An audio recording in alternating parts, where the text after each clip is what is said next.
Okay, I want to give a brief description of my story about the 37-mile walk. Now, I'm an internet researcher. I'm a library researcher too, but I'm an internet researcher and I'm involved in the entertainment field. I do interviews. I'm associated with rappers. People come to me for advice, research, spiritual advice. It's basically what I do in my life. Okay, so going back into 2016, this was late 2016 in December, and I had gotten into an argument with my mother. Um, the contract stalkers, which are probably like off-duty police officers, FBI informants, snitches that work for the gang stalking through my neighborhood and outside the neighborhood.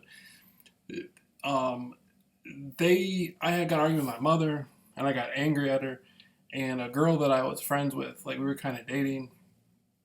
The gang stalkers had got her on heroin, and they were paying people like to have sex with her and stuff. And she was like a hoe anyway. It wasn't that big a deal, but it was very disrespectful, extremely disrespectful.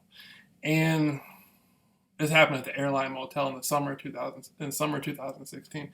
So in late 2016, in December 2016, I took off walking and I went on a 37-mile walk. And people in my neighborhood, my neighbors, were following me off and on, all the way to Hudsonville.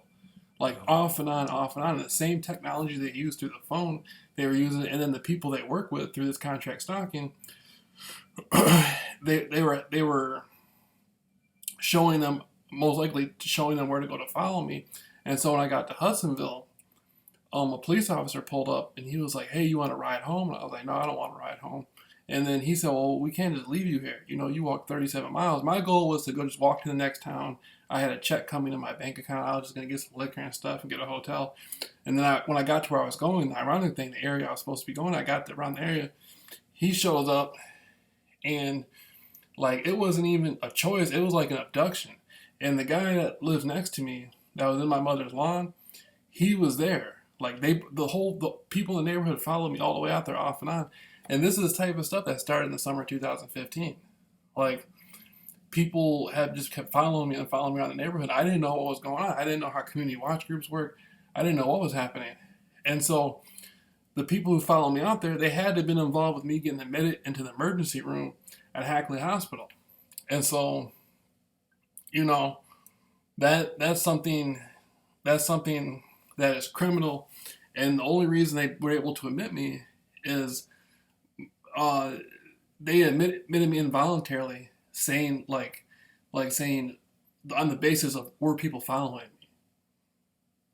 That was the only basis they admitted me, were people following me. And of course there were people following me.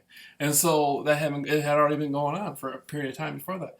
And so at the I asked two questions. I asked for a glass. I was so dehydrated I could barely talk. I asked for a glass of water, and the guy asked me another question. I asked for a glass of water, and then they signed some papers saying like I was delusional or something, and they had me committed. But it was people in the neighborhood that followed me out there, and that really happened. I'm not making it up. I'm not confused. I watched this happen, and I'm telling this story to everybody.